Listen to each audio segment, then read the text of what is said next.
جارەمان لە ژێر دروشمی لە هەر کۆڵانە و ماڵەکە ئامان جوان لەم کەمپینە چییە؟ ئامان جوانەوەیە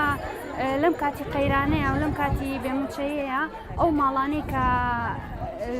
ئەو ماڵانی چۆن بڵێباری داراییان باش نییە بەسەریان بکەینەوە و ڕێداهاتێکیان بۆ دیاریکەین کە فەراغەکانی بۆ دابین بکەین کە فەراغەکانی خۆیان پێ بکەنەوە.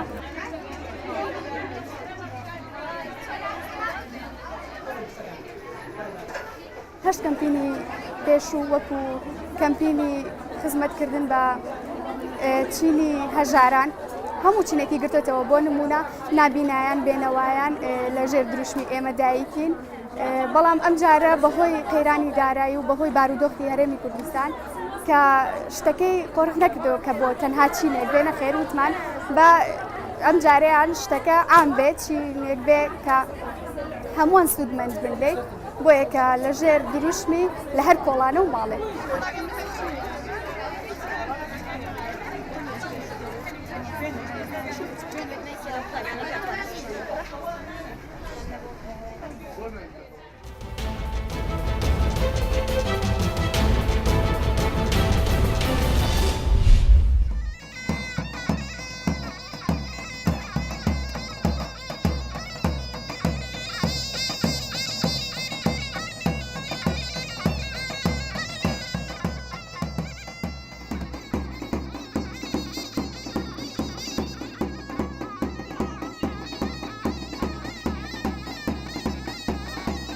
جلوبەرگت کوردی هەلبەت هەر نەتەوەک هەر وڵاتێک جلوبەرگ و عادەت تەقالیدێت خۆ یا بەرنیاسە ئەم کوردجی چ دەولەتە و چ وڵات و چ ملەتەژی ئەبەت کێمترنینی مەژی کەلتوریت خۆیت هەین طبعا جلوبەرگت کوردی ئێکەشوان کەلتورای مرۆڤ کورد پێتێن ئەنیاسین هەر جەهەکێ لێبێت یعنی تو سەحکیە جلوبەرگت کوردی چ عادەوەکێک نینە.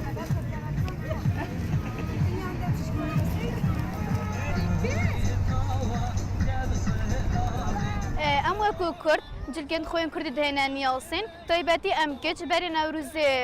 کاروبارت خۆیت کوردیکەن و هەر ملەتێکی جلگەن خۆیان سەرەکیەتەن بۆ نمونە ئەم کورد جلوبەرگنمەیان کوردی بدیت نامن جلوبەرگن کوردی گەلێک جام تایبەتی دناو بەهارەدا و خەملا کچێژی گەلە دیارکەت و وەکی یا دیار خەملا بەهارێ و نەوروزەژی گەلێک جوانە هەمی کەس جلوبەرگن کوردی بکەنێ.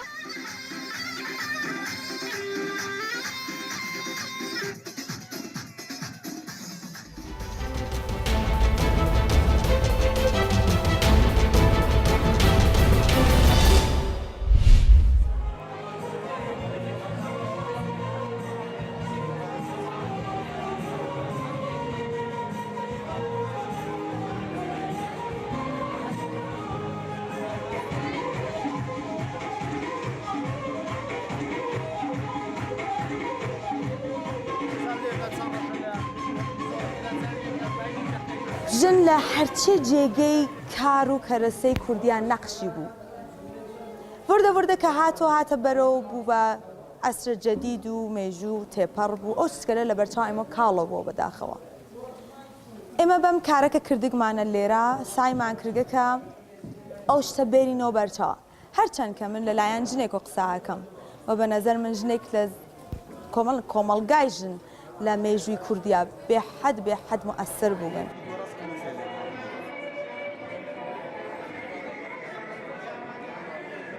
شتێک کە زۆر سرنجمی ڕاکێشە لەو با بڵێن نمایشگادا بەشی کشتتوکاڵ و ئەوانە بوو کە